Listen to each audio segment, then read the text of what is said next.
Добро дојдовте во уште едно издание на подкастот Основано со мнение. Јас сум Јанаки Митровски, оваа вечер за гостин го имаме the one, the only, the legend, the gentleman, Џон Илија Апелгрен. Џон, добре дојде, ти благодарам што прифати да бидеш мој гостин. Ти благодарам за поканата, драго ми е да сум овде. Сега јас и ти се познаваме нели десетина години, публиката тоа не го знае, па за почетокот да те прашам, да ве прашам, дали би ви пречело да го водиме нели подкастот по неформален карактер емисија, па дали би ви пречело да го водиме разговоров на ти.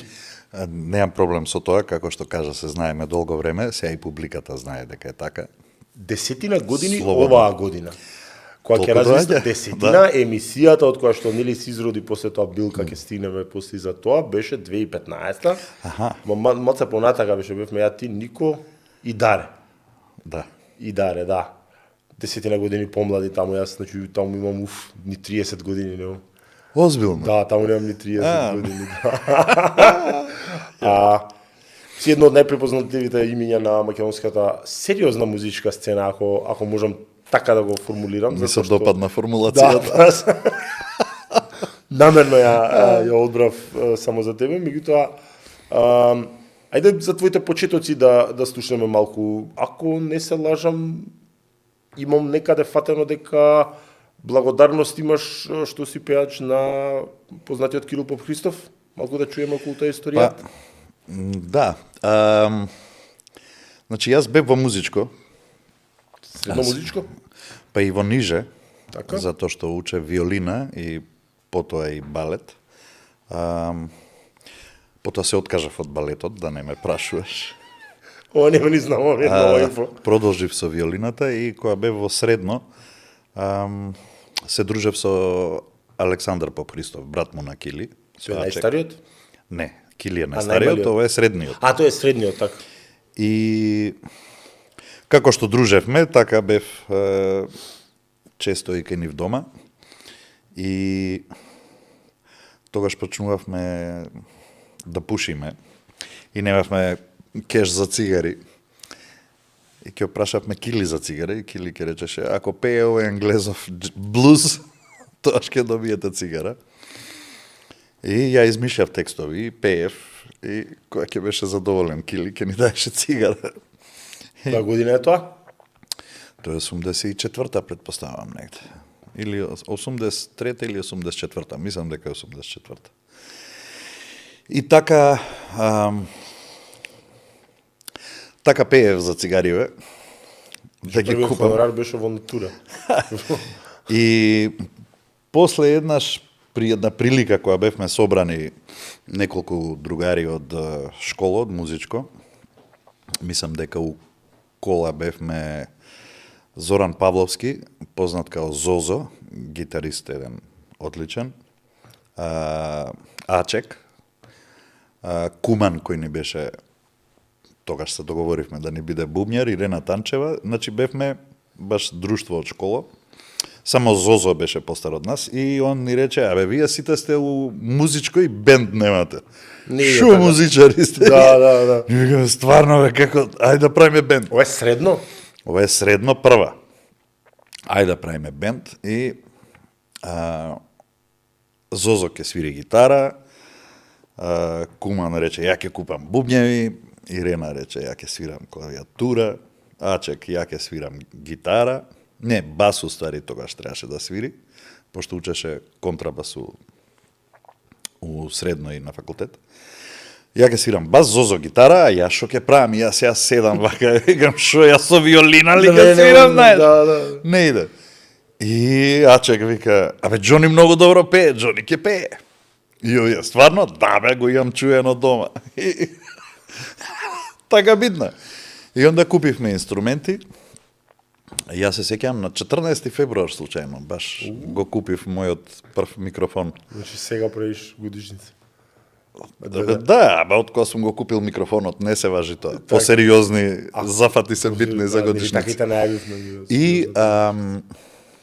И така почна тој бенд, се викаше Деус. Снимивте нешто? Снимивме. Демо некое? Не бе демо, снимавме многу дема, него снимивме и за радио, телевизија. О, браво. бевме на видеометроном, на, не знам, скопска програма. За помладата публика. Па сега за помладата. Не е дека бевме несериозен бенд. Не, да појасниш Значи, за видеометро. Да. За Тоа помладата. да, тоа е времето кога во Македонија постоеа музички емисии, односно кога телевизиските станици има програма од културата, образовна програма, информативна програма, секаква програма. Од првата половина од 90-тите исчезнаат тие Кога музички емисии. екраните припаѓаа на луѓето кои имаат нешто да кажат. Зборувам за интелектуалци, за научници, за уметници, а не за политичари. Политичарите не знаевме кои се.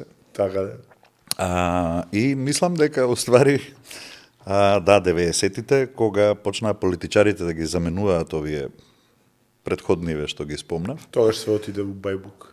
Да. И државата отиде и програмите отиде. Да. Си уште во контакт со него од луѓето што ги спомна? Па ретко се гледам со нив, со живеат? сите, тука живеат сите, да. Ретко се гледам многу, со Ачек некојаш ќе се видиме. Ако имам ја проба или се муткам околу филхармонија, па он искача од таму. Ретко се гледаме, бевме озбилен бенд, бевме и предгрупа на Екатерина Велика во Тоа е веќе сериозно. МКЦ, свиревме на Рокфест, на Саем, имавме свој концерт у летното кино парк. Тоа за толку млада возраст. Така да супер. бевме кул типои. Браво. Штафетата ја дочекавме. Што збори? Да. 79-та, 8-та. Не. Уште идеше штафетата. Па мислам дека после 86-та. Да. Меѓу последните Тито умре 80-та? 80-та. Да. Да. Мислам дека 86 или 85-та сега. И толку, мислам дека толку дека 87-ма, 8-ма. Така нешто беше, да. И се напушти таа. Сакам да кажам, беше битна манифестација, не дека. Така. Кариерата ти трае, еве официјално од кога би рекол, ајде, од тој бенд би ти била музичката кариера, би рекле? Затоа што овие настани што ги набра и не се баш несериозни, да речеме дека се детски, само детски, вие ако сте биле млади. Јас рачунам дека еве да речеме годинава или идната година ми се 40 години како се бавам со Како ќе му 85-6. да. Како сум пејач. А кога Затоа што со музика се бавам од пред тоа, нели? А кога ви беше првиот настап со Деус бендот? Памтиш? Мислам дека беше негде 85-та, предпоставувам, правевме дневни свирки за матинеу тогашно Маџо. Тоа беше култен кафич што се наоѓа кај Сити Парк хотел сега, што е? Так. На паркингот тука. Тоа беше кафич. У кој што у саботите свиревме и беше пуно и беше жива свирка. Немаше живи свирки тогаш во градов. И беше фраерски. После тоа до 85-6 си го сметаш како соло кариера? Не е битно дали е соло кариера Так. или не е. Битно е дали сум, како се вика тоа, привредувал. Од кога активно се занимавам Затоа што или сериозно да речем. Во 90-тите важеше за едно од најголемите музички. Па тогаш бев најчесто на телевизиските екрани, затоа што А три канали имаше, тоа не дека беше значи како сега. добро, ама фатив ја и појавувањето на А1 и Сител. А така. Па старо аро сум ја. 93-та, 5-та, да. Но заради тоа што бев хонорарен член на Биг Бендот на Македонска радио телевизија и снимав баги со нив и телевизијата го ползуваше тоа затоа што снимаше многу емисии и така да често се случуваше да бидам на телевизија, да не речам многу често. И дури досаден бев малку. Ти си млад, не памтиш, ама луѓе се плашеа да отворат фрижидер да не искочам. Дел од другарите мене така ме зезаат и другаркиве, а името Џон Апелгрен, нели те издава дека сега условно речено, ти си по-хардкор македонец од многу што студираат у гради и што јас ги познам. Знаеш кај нас дека е тоа патриот да си е малтене професија за многу луѓе и тоа доста лукративна. Лукративна, точно. Тоа ќе го зборуваме малку подоцна, меѓутоа еве за етничков бекграунд нели те издава името и презимето дека и не е баш овие простори, си англичанец ако не се или И англичанец и македонец сум, Така. по пола. А там А тие половини се после, да речеме, се нели? меша. Така. Си Џон Илија Апелгрен. За Илија малку ако сакаш да ни кажеш. Џон сум Каде затоа почна? што од страна на татко ми сите се Џоновци Се таму. Да. Нема друго име. А Илија од оваа страна па се поеќето. Двајца знам Илии.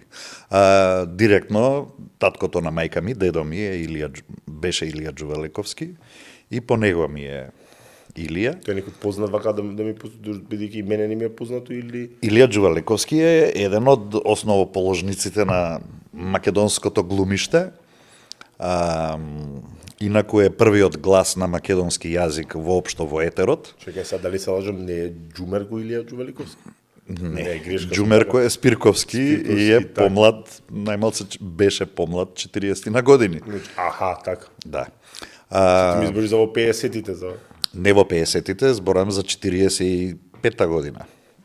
Значи, дедо ми Тито го пратил во Москва да биде уредник на Радио Слободна Југославија, редакцијата за македонски јазик. И првите Браво. зборови ever искажани на македонски јазик во етерот Ова историја, се ајде. на дедо ми. Браво. И рекол, ја започнувам емисијата на македонски јазик на Радио Слободна Југославија. Потоа се враќа после војната тука. Со колегите и пријателите веќе се оформува Македонски народен театар и почнува тука да работи. И потоа заминува за Загреб, каде у Народно казалиште работи у наредните 20 и неколку години и таму ја основа завршува првата класа на македонски јазик глумци во Загреб, не тука, него таму ја основа класата.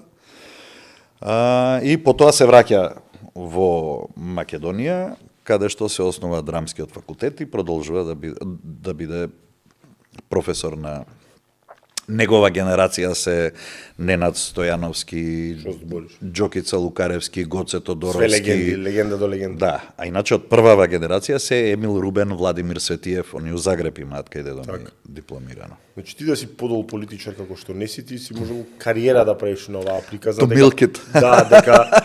Да си го уновчиш дека првата емисија на македонски јазик во Русија е токму од дедо ти. Во ред би сакал да те прашам за едно прашање кое што или пред да придеме на тој дел, сакам да ми направиш малку ретроспект, да ми направиш паралела помеѓу тогаш и сега, условно речено тогаш и сега. Значи крајот на 80-тите, прва половина од 90-тите и музичката сцена сега. Сега ти си джез музика. За музиката зборуваме? За музиката сега зборуваме. Добро. Подоцна би можеле да споредиме малку и други ствари, меѓутоа малку ме интересира бидејќи си од повозрасен од мене, да ми направиш значи можности, публика, реално да ти кажам да не се налутиш. Денес мислам дека е многу истеснет просторот за джез музика, дали грешам, еве ти си повеќе во тие кругови. Мислам дека грешиш. Би ми кажал. Слободно коригираме. Во тоа време медиумите од кај што добивавме содржини, што би сакале или би не навеле да ги посакуваме и конзумираме, беа прилично ограничени. Како што спомна, имавме прва и втора програма. Така, да. Покасно се појави Канал 3, имавме прв и втор канал на радио. Централните вести, мислам дека за викенд беа од студиото од Белград. Но некако не знам дали од странство нашите носеа касети и плочи и на радио тоа што можевме да слушаме и да снимаме, секако ќе ни се уфрлеше некој глас, ќе речеше: "Ова е радио татараватара", насред песна. Тоа го 90-тите правено Насред песна катастрофа, да. Ние снимавме со кастофоните. Така да, тоа го имам ја правено, го имам фатено тоа како Да. дете.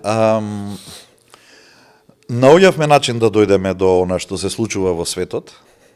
Немавме можност како сега да ги гледаме во живо на концерти, али можевме да ги слушаме. Не ги гледавме ни на телевизија, затоа што немаше шанса да добиеме видео од тоа. Додуше, да ти кажам, у почеток на 80-тите не ни постоја видеоспотови. Да. MTV почна со негде средина на 86-та. 80-тите. Но гледавме она што се случува на југословенската музичка Која сцена. не беше сиромашна. Која не беше воопшто сиромашна и имаше понуда за секого. Значи имаше и джез, сите телевизиски студија во Југославија имаа свој биг бенд. Значи имаше Скопје, Титоград, сега Подгорица, Белград, Загреб, Љубљана, Сараево, сите имаа биг бендови и сите свиреа. Имаше да речам, джезерски расположени у тоа време беа, предпоставувам, словенците и хрватите. Има Прохаска и Прившек беа диригенти таму, но да не заборавиме дека кај нас ние го имавме Шпато, кој у тоа време веќе мислам дека е тоа при крајот негов со нашиот биг бенд, дека пред тоа има повеќе работено со оркестарот. Сакам да кажам, имавме понуда секаква. Искачавме у дискотеки, таму слушавме нови хитои, ги знаевме сите песни на памет. Се дружевме поинаку, не знам дали поинаку, немам сега допир со толку млада популација, но друштвата ни беа огромни, беа по 20 души ќе отидевме негде, така сурија шетавме по улица, бевме многу блиски и ќе влезиме у некој кафичи, малтене пола е наш. Не ме разбра, Дукре, знаеш на што мислев повеќе? Повеќе мислев на вкусот на музика. Знаеш, јас кога растев, крај на 90-тите, почеток на 2000-ти, многу по-алтернативна музика се слушаше. Па мислам дека е тоа индивидуално. Види, јас секогаш сум го слушал ова што сега го пеам. Затоа што има прилика, мајка ми кога се вратила од Англија, ги има донесено плочите што таму ги купувала и тие беа со Нет Кинг Кол, Френк Синатра, Ела Фицџералд. Не, во смисла на тоа. Така да дома слушав тоа. Посме сега подложни на кич, на шум. Сега сме секако подложни на кич, затоа што нема лоша музика, не е ни поп музика, сега не знам де се затоа што нема кој да не образува. Тоа само да кажам, не е ни музика тоа во вистинска смисла на зборот. Нема кој да не образува. Перформанс, пее на плейбек, вади патика, ги лупа деца во овие се делат. Тоа е катастрофа, тоа не е ни перформанс, тоа е. Сакам да ти кажам, меѓутоа заработува по 10.000 евро од настап. Да, затоа што еден тон мазохисти идат да го следат тоа. Да, баш така мазохисти. Буквална смисла. Види, моје дете да видам таму, значи би сметал дека не сум успеал како родител. Пак ќе кажам дека медиумите имаат, по моја проценка, имаат најголемо влијание на таа тема, затоа што тие го креираа јавното, не само јавното мислење, него и вкусовите на луѓето со богати содржини. Телевизијата, без разлика што беше една со 2 канали, имаше своји редакции на сите уметнички полиња, да речам, или културни полиња, така да можеш да упалиш телевизор и да гледаш од Василевски критика за некој филм. Така. Тоа не постои сега. Ќе ти го разглоби филмот, ќе ти објасни зошто е битен, ќе ти обрати внимание каде да се насочиш. Не постои сега, не без малку него не постои. Воопшто не постои. Не постои, да. А имавме музички емисии во кои што композитори дискутираа како дошле до тоа што го слушаме, нели? Сакам да кажам, имаше културни содржини кои сакале или некеле влијаат врз изградувањето на личноста. Така барем јас мислев, додека оние што се мои години не ја урнаа државата, малце постари додуше. Малку али, сакам да кажам, имавме вредни содржини. Сега тоа изостанува. Сега имаме само дебати на политичари, се дискутира само за политика, не постои културна редакција у ниедна телевизија. Би се согласил, да. Гледаме филмови, вестите исклучиво зборуваат за војни и трагедии. Рокфест дали се одржува уште? Како? Рокфест се одржува. Разликата на музички план, или као aspiring musician у тоа време, или сега е различна затоа што тогаш не беше само дека критериумот беше висок за да дојдеш воопшто во студио да ти дозволат да снимаш. Значи требаше 100 пати да пратиш демо снимки, после се сомневавме дека можда лентите им требаат, пошто немаше кај да се купи лента. Ја ги купувавме од странство, нели? Ке треба уште не ви е време, ќе дојдете пак, не знам. Муабетот ми е не постоја приватни студија. Значи ти мораш да снимаш Државно. радио. У радио, да. И сега, за да снимиш таму, треба некој продуцент да рече, да, добри се овие, може. Текнуе. Так. Така да имаше некаква селекција, да речем.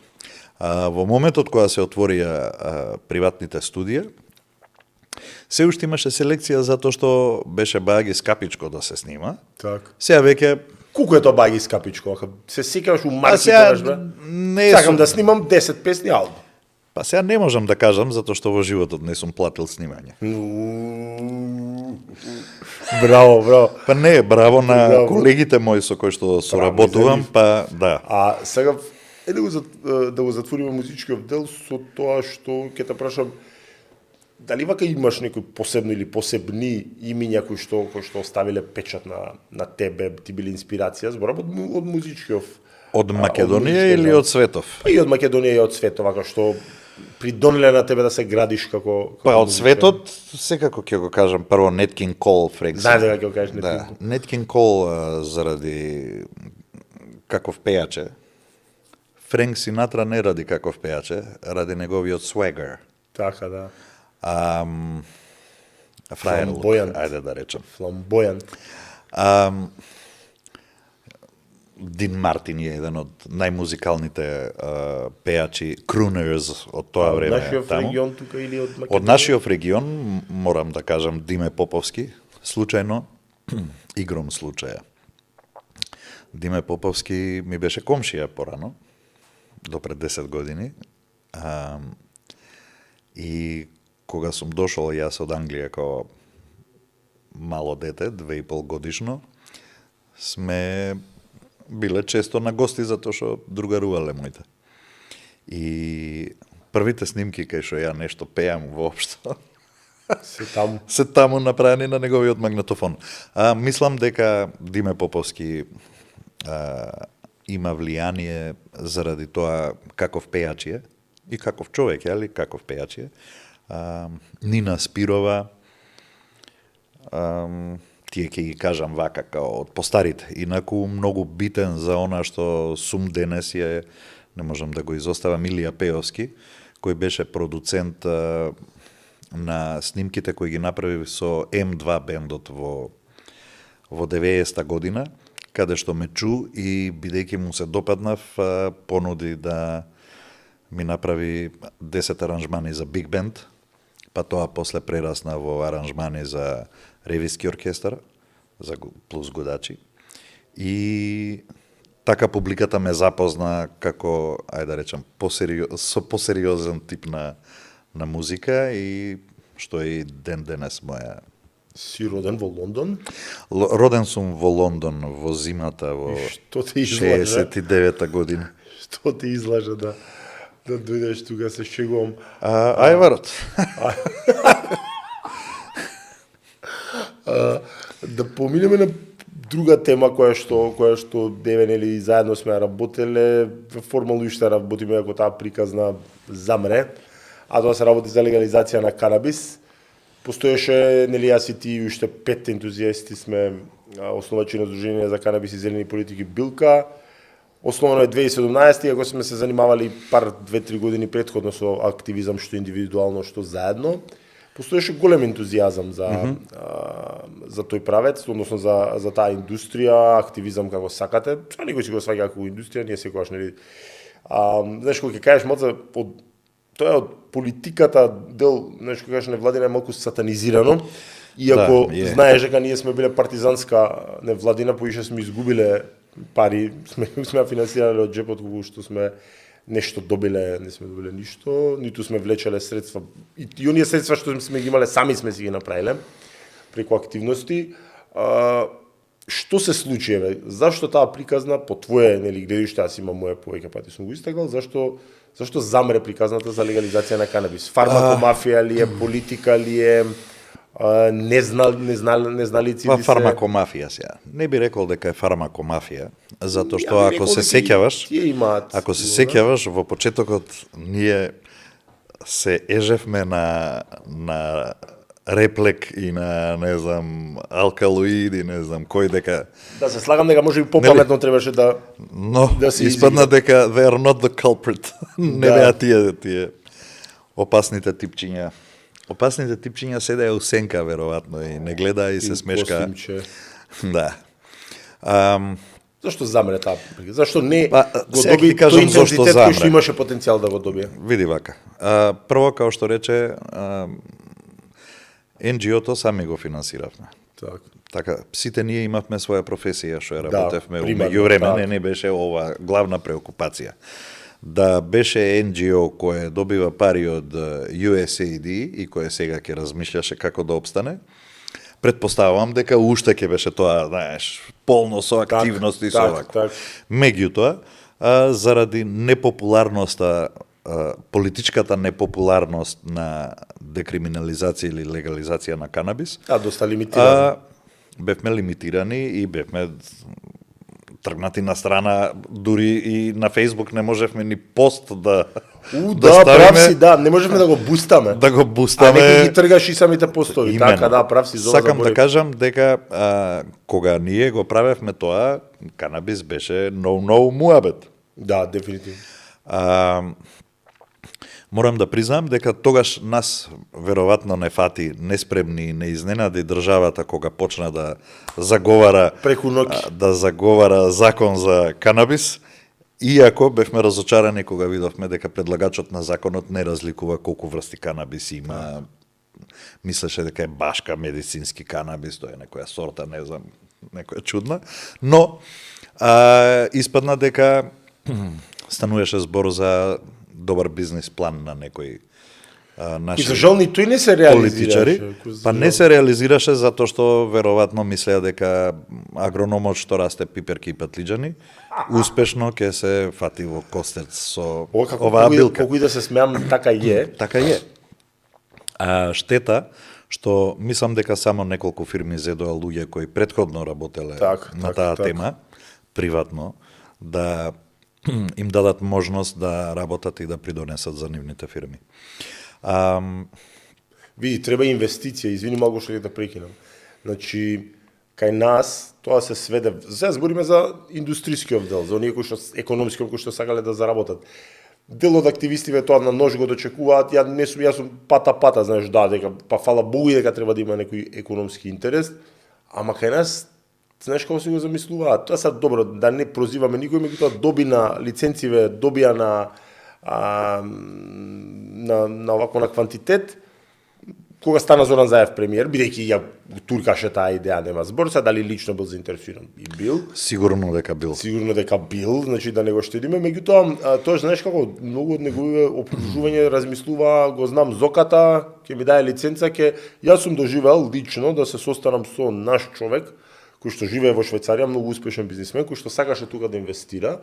И нормално секој сака да купи полесно може да купи фабрика која што има веќе лиценца, и човекот беше многу зачуден. Вели, вика, може да ти покажем едно видео. Инаку за оние што не знаат, законските одредби за да добиеш лиценца треба да е фабриката готова, значи да е фабрикава готова, поделена по простори од почеток до крај на производот.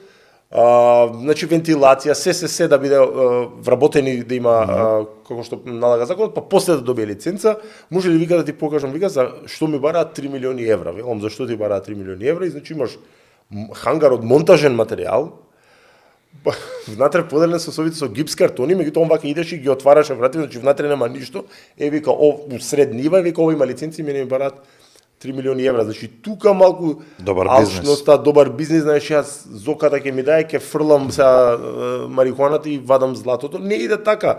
Јас сум бил на многу сериозен во Варшава на многу сериозна конференција каде што експерти од Израел и од Германија тоа го зорека барем 5 години требаат за да видиш ти ќар назад. Работата е дека ние се надевавме дека доколку дојде декриминализација, дел од производството на овие компании ќе го пласираат на нашиот пазар, така, зборувам и за медицински цели. Не само за медицински цели, зборувам и за рекреативните цели. И така само ќе им се зголемеше пласманот на нивните производи. Но тоа не се случи. Предпоставувам дека нашите политичари се нема да го употребам зборот предпазливи, затоа што им дава кредит. Не се предпазливи, него да не употребам погруб збор. Немаат ноу-хау. Да. И веројатно чекаат да, не знам, држави сериозни кон кои се угледуваме или препишуваме законски решенија легализира канабис за рекреативна употреба, ние не препишавме таков закон, затоа што не ни одговара. Не верувам дека сега во оваа констелација дека се штити нечи бизнис повеќе на таа тема, но мислам дека чекаат да, пример, федералната влада у Соединетите Американски држави која ќе рече тешко ќе се деси на со- федерал левел ќе декриминализираме и онда нашите ќе речат имаме супер идеја. Ајде да декриминализираме канабис ние препишеме, и овде да е бидеме први. Да, први каде? Па во Македонија. Ние у принцип бевме прва земја, втора земја во Европа, ако не се лажам. Меѓутоа ќе те навратам ја на една многу интересна случка. Сигурно ќе се сетиш, а тоа беше јавната расправа во наводници 2015 декември на Медицински амфитеатарот на медицински факултет, точно каде што тогаш Билка уште не постоеше, но бевме присутни јас, ти и Ангелот Билка, нели вака како индивидуу, беше и председателот на Зелена алтернатива. И види, комично ми сакува се, стварно ми е смешно да тогаш ние требаше тоа требаше да биде јавна расправа за предлог закон кој што никој не го видел. Зашто во принцип кога имаш ти јавна расправа, целта е да го подобрите Да го видиш предлогот, предлогот, така е, да па го да видиме. дискутираш како, И, да. и јас кога станав да побарам зборот на тогашната директорка на Малмет, велам, господи, ние за што разговараме, може ли законот да видите? Ќе го видите, ама онда која е целта на јавната расправа? И ако се сеќаваш, се зафркававме тоа што Доров беше министер за здравство и он беше најавен да дојде, не дојде, ама дека као доцнеше уште кога мислев дека дојде, се зезавме дека се у кола го ги пишува. Инаку индустријата е во нокдаун, значи живуркаат, една-две компании живеат, мене тоа ми е многу драго, со кои што сме и соработувале, меѓутоа и све е тоа на шкрги. Така да, мене ако ме прашаш, главен виновник, не можам да ја исклучам, тие студии, ја не можам, кога ќе кажам фармакомафија, не мислам локално, немаше интерес таа индустрија да развие канабис индустрија, затоа што канабис е многу поевтин за производство од многу лекови. Додуше и не треба да се представува канабисот како панацеа, тоа е греф кој што многу луѓе го прават да го представуваш дека е лек за све, но наоѓа апликација и во многу состојби и она што е кај нас исто смешно да законот е се уште ист, не променет 10 години речиси подоцна. Јас главните виновници секако ги наоѓам во политичарите, значи тоа е. Ако се сеќаваш, сега скоро пред ковид имавме и работни групи, ти беше у едната, ја бев у другата. Да, имаше тоа беа последните обиди, тоа беше тоа беше во ковид, локалните избори беа 2020. Сега ќе ти кажам локалните избори. Не верувам да било во ковид. Сега ќе ти кажам во ковид беше. Сега ќе ти прецизирам. Нема шанса дека сум влегол ја у владина овако. 1000% беше во ковид, ама пошто бев љут за време на ковид на политичари до смрт. Да, знам дека беше, ама гледај, 2020 почна ковидот, после малце се олабави. Тоа точно ќе ти кажам дека беше летото 2021, затоа што се одржаа 3 средби на работните групи, и што се потроши времето на сега за мене неважни работи, како ќе го нарекуваме депенализација или ќе биде мислам тривијални работи, и после тоа се распишаа локалните избори. СДСМ катастрофално изгуби, Зоран Заев си даде оставка и после замре цела приказна, затоа што Дој Ковачевски кој што поише се интересираше за струја, него ли за канабис, така беше 2021 и од тогаш освен нешто што се журка, значи вистинска активност на државата речиси да нема. Заедно го правевме, на тоа сум горд, има 3 одржани коноп феста, тоест тебе ако те сметам без мене се 4, ако не се лажам ти помагаш или учествуваше во организација и на првиот 2015 година, да. Кој што беше настапував. Че ќе настапуваше, да. Супер беше. Кој што беше супер партизански, онака е супер партизански. На градската плажа беше која што веќе не постои патем. Имаше едно импровизирано такво биниче. Као осматрачница беше, не знам. Ама ти настапуваше сам тогаш или со бенд, со клавиатура? Не се сеќавам. Се сеќавам. Ама и значи да не подценуваме никој, 2018-та ја мислам дека уште 10 пати да пробуваме да направиме таков конопфест, еден одличен настан. Значи од музичка понуда до прво ден денес фала им на сите музичари на стапија онака партизански for free за кауза. Имаше многу штандови и не наша проценка на МВР беше дека 9000 луѓе го посетиле фестивалот, што е импозантна бројка. 2019 имаше уште еден Конопфест. Тука малце кикснавме, мислам дека во организација две бини па се подели тоа, секој треба да си ги увидува гречките и после тоа фати ковидот. Лани малку 5 до 12, меѓутоа пак испадна добро, за годинава ќе видиме. Гледаш ли иднина на самиот активизам? Не мора да е тоа индустрија. Не, искрено. Ентузијазмот замрека. Не, ама пај сега, ти самиот кажа, ние почнавме пред 10 години, така? Да. Гледаш ти некоја нова групица која турка нешто такво, Така. која е 10 години помлада од нас? Така, не само Nobody тоа. cares. Не само тоа, гледај се, ти ако гледаш и ево до ние кои што најмногу треба да се ослониш, кои што треба го изгураат тоа политички фактор, тоа е малтене сведено на декларативно. Ние имавме организирани македонски канабис форум во универзална сала, тоа беше во време на пандемија, значи 21 исто беше октомври, кај што имаше повеќе панели политика и се во Македонија во овој момент официјално ти имаш 4 партии.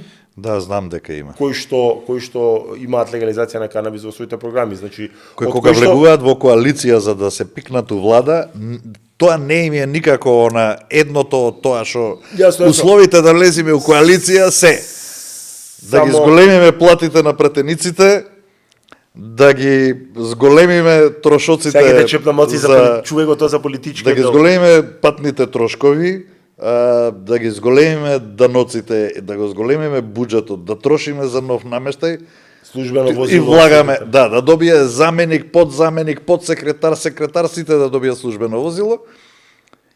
Тие ни се условите и влегуваме у влада. Так. Абе, имавте нешто програма што сакате? Не бе, каква програма? Вашата програма, нема проблем, вие сте главни. Така прават партиите и затоа... Не, така прават, дефинитивно. И затоа го имаме. Не, знаеш што ти кажам, 4 партии од кои што се веќе порано беа 3 парламентарни, веќе доме аут. Дали е жива таа партија воопшто, мислам за жал.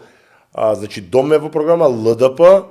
Па доиста на зелена сега. Да, доиста на зелена. Поголема е. Политичка партија Левица, која што од овие кои што декларативно се залагаат се најбројни со 6 пратеници, и твоја партија која што е вонпарламентарна партија на Тортина Милијана Најчевска, меѓутоа знаеш како јас на сите нив имам замерувано и на оние контакти што сум ги имали во Левица и Моника ми е, можам да кажам, пријателка, председателка на ЛДП и сум им кажал дека не сум задоволен од степенот на ангажман. Веројатно е тоа поради фактот да и не е тоа баш во конзервативна средина како Македонија толку популарна цена, кај не знаеш.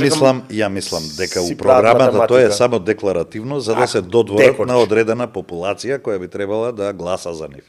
А дека уопште не е нешто што они сериозно сметаат дека треба да го избуткаат и да дојде до законско решение кое ќе се изгласи у парламент, па да лобираат таму, нема шанса. Кога Зоран Заев беше премиер, јас имав разговор со висок пиар представник на владата тогаш. Тогаш излезе на анкета на телевизија дека 70% од населението поддржува легализација на канабис во медицински цели, но само 35%, што прво уопште не е мал процент за вака конзервативна средина посткомунистичка, само 35% поддржуваат во рекреативни цели. И мене тој човек ми посочи дека тоа ќе биде ставено на агенда, па ќе биде ставено на агенда, дали го тупат да го гураме, да го лобираме, која ќе биде 50% плюс 1. Па векам, ја тоа веројатно нема никој голем дел од луѓе оси религиозни кај нас, знаеш, со позастани сваќа. Викам, тоа веројатно нема никогаш да биде, па никогаш нема да биде. Така да во тој дел толку кој ги спомна, политичариве си имаш ли некогаш активно занимавано со политика, сега се смешкаш? Ја го знам одговорот. Ама ако не ти е удобно да збориме за тоа, може да го прелипаме. Се имам занимавано, да, со политика. Тоа било одамна или? Тоа беше 98 година, во почетоците на Демократска алтернатива, на Васил Тупурковски. И тоа свежина донесе тоа, беа добра идеја која брзо се како потроши. не, тоа беше партија која за 6 месеци ги доби изборите. Значи од формирањето, у принцип, поминаа 6 они направија месеци. коалиција со ВМРО и така падна СДС, инаку точно така. ВМРО сами не ги бутнаа. Точно така. И то партијата постоеше 6 месеци пред тоа. Тоа практички носеше собствена тежина, се и тоа. Идејата беше супер, целите беа супер, но како што бива у политика, јас тогаш научив дека не треба да се веруе на политичари. Знаеш, многу луѓе некогаш и наивно влегуваат во тоа, мислејќи дека имаат што да дадат. Релативно млад. Па бев млад, да. 32 години, колку ќе му да?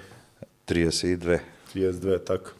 И сакаш да дадеш, сакаш да помогнеш на својата земја преку некаков политички ангажман и потоа ќе се разочараш во сопартиците или во начинот на кој што се делува во партијата и општо во системот политички наш. И заврши за мене тоа. Значи релативно кратка епизода. Па Кратка. Да, бев баги паметен да брзо сватам дека не е за мене и не сакам да се прљам. Би се ангажирал политички пак? Никогаш, веројатно. Директно, ни индиректно? Не верувам. Никогаш не вели никогаш, како велат. Абе да, ако излапам, можда. Па заборавам што сум рекол сега. Никога. Ама добро, види, тоа е честа одлика на политичари. На политичари, така да станеш вежбам. Види, јас секогаш сум им се не дивел, ама стварно сум бил фрапиран до кој степен може да се лаже и да вчера кажал, утре не важи, да како живеат тие луѓе со себе. Ја ќе ти кажам дека тие се неумешни лажови. Не се, не би се согласил, баш умешни. Неумешни. Ја имам одбиено. Да излажеш маса народ е многу лесно. Затоа што масата народ обично е тапа. Така. Мислам да не кога имаш маса, таа не размислува. Се обликува. И обично се обликува на најнискиот можен именител. Кога не се знае што пали национализам, популизам. Па имено, тоа сакам да ти кажам. Проблемот е што они забораваат што излажале, па лажат со друго. Паметен лажов, која ќе каже нешто и ќе излаже, памти што кажал. Така. Па ќе излаже околу тоа. Па, нели?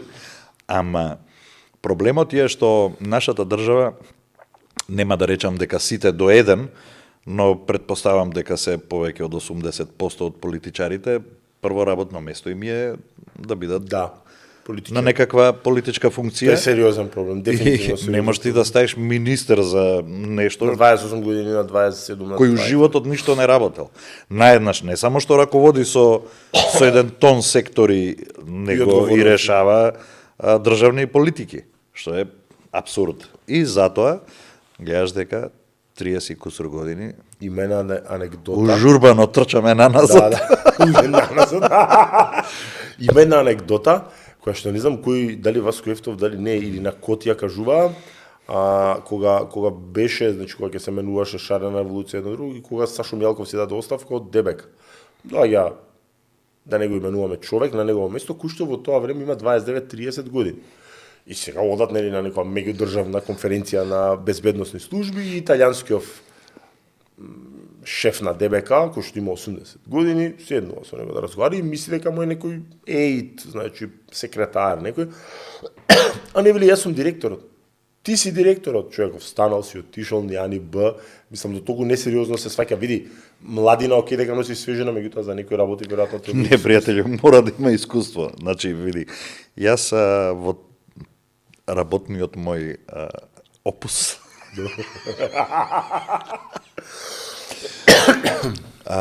имам работено и во две амбасади, во тајванската амбасада и во канадска амбасада. И најчесто во тајванската амбасада имав прилика да бидам на такви high level средби. И сите за над 40 години, да не се зезаме, така ли? И многу ми беше срам. Секој пат. Зашто? Дека најмлад беше? Од односот на нашите. На нашиве, да, дефинитивно. Зини земјо голтниме. Баш така. Не зборувам само за протокол, не зборувам само за каква политичка култура демонстрира. Тоаш ми стана јасно дека сме јадници. Јас сум многу рано, на 14 години, од мал пратам политика, памтам 99-та кога го признавме Тајван и кога воспоставивме дипломатски врски со нив и еден некој наш политичар од која ли партија беше тогаш на македонска телевизија објаснуваше како он бил кога отишол сега добро тајван сигурно дека е технолошки многу понапредна земја од Македонија, ама знаеш и да видиш, не треба таму да се однесуваш како шимпанзо кој што го пуштиле прв пат. И он објаснува тука на телевизија, тоа театрално го кажува и сега ти можеш да замислиш како изгледало таму кога се појавил и на средбите колку тоа било смешно и колку служало за Точно знам како. А моменталната политичка сцена како ја оценуваш вака? Знам дека не сакаш да си политичка активен, меѓутоа веројатно не си политичка меба, имаш мислење, мислам некоја перспектива или све рамна линија? Искрено не гледам перспектива. Сметам дека држава се движи по инерција, функционираме како држава. Ден за ден.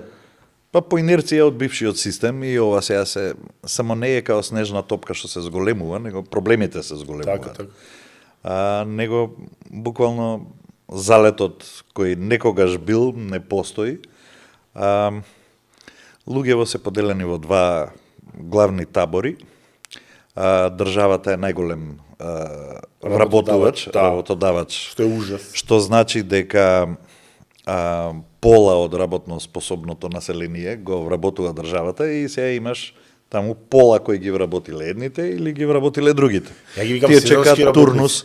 Тие чекаат турнус на 4 или на 8 години. Сезонски работници. И затоа нема ништо да се смени. Секој пат кога имаме промена на владата, сите работи и проекти почнуваат од нула, повторно. Реформи, секоја влада има реформи. Се што е почнато се запира и се почнува ново. И мислам дека тука е тоа проблемот што губиме. Немаме професионален кадар во министерствата и во институциите кои независно од тоа кој е на власт и кој се грижи за... Пази, владата би требало да се грижи за државата, економијата во државата и за надворешната политика, веројатно. Ме разбираш? Така. Нека нас државата е се, у принцип.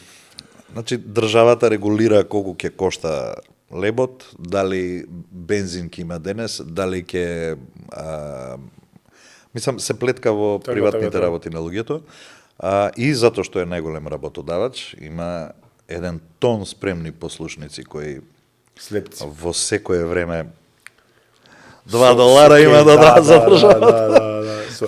Ја ќе ти кажам два проекта само кои што се одлика на ова што ти го збориш, тоа е салата Борис Трајковски и за жал проект кој што замре ски центар од Кожув. Памтам дека 2001 или после војната почна да се гради Борис Трајковски. Па дојде СДСМ на власт, па бидејќи било проект на ВМРО го замрзнуваат, значи 4 години седи нема ништо, па треба да се врати ВМРО на власт 2006 за да го само за да не исече некој друг лента, мислам тоа е лудило, ски центарот Кожув е уште полош пример за... Имаме и во градот пример еден таков, као универзална сала, ти текнуе. Универзална сала, ако во следните 5 години мрдне, тоа ќе бидам многу изненаден, да не верувам. Зашто не е универзална сала? Да, навистина зашто ти е универзална сала, кој што е памтам меѓу другото и символ на солидарност. Види, трик е... Знаеш дека е донација на... Да, секако дека знам. Трик е, имам пеено у нејзе. Така. Трик е да ги натераме политичариве да мислат дека универзална сала е клучот на нивниот успех. Дека таму, ако настапат и го направат својот следен конгрес, нема никад да се симнат од власт. Тоа. И можда може ќе загризат и ќе земат, ќе направиме, ако е тоа цената. Ми се свија твојата луцидност, ми се допаѓа од сегаш. Мислам дека we should trick them, разбираш? Ај не може, кој не може? Сега ќе, да. Да го завршиме овакво гостување односно подкастов со овака поведра тема и сакам да ни кажеш на музички план што е следно за тебе, значи што планираш проект, концерт? Традиционално нели секоја година имаш кога имам пари. Да, почнав со серија концерти на различни јазици. О, браво, да, бев на еден. Да. Едната жена ми Значи, имав концерт, имав концерт на француски јазик со француски шансони. Браво. Потоа имав звуците на Бразил кај што пеев на португалски. Браво. И последниот ми беше кубанска музичка авантура кај што пеев на шпански. Да, на тој. Да, на 14 февруар годинава имав, минатата година се извинувам, имав концерт на англиски, каде што исполнував хитоите на Френк Синатра. Сосема за крај да оставиме нели малку да се ти си сега глупо е да кажам да се себе промовираш бидејќи си промовиран нели децении, меѓутоа каде на редовно ниво може некој да сака да го чуе Џони или Апелгрен, дали тоа се уште се случува на редовно основа неделно да може да види твој настап?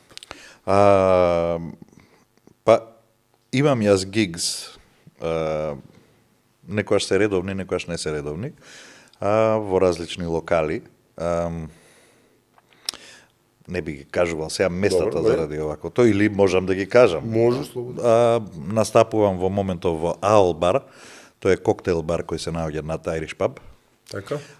Во Red Door Tapas барот на Илинденска и во Бруклински на Орце Никола. Значи на тие три локали? На тие три локации у моментов, да, сум таму, редовно. Секако дека сум ангажиран на одредени коктели, забави. А говориме за редовно, сакам денеска да го гледам. Неделава Џони. Редовно, да. И сега знаеш, четврток сум таму, петок сум таму, сабота сум ваму и Џон, ти благодарам многу на гостувањето, ти фала ти за поканата. Да си секогаш вака расположен, јас ја знам причината, нема да ја споделиме со јавноста, но ми е многу драго да си во еден убав вака во едно убаво расположение во подоцнежната фаза од твојот живот. Ти благодарам уште еднаш. Планот е да живеам 107. Така да. Добар ти е планот. Имам баги уште да терам, да. Ти благодарам уште еднаш. Фала ти тебе за поканата.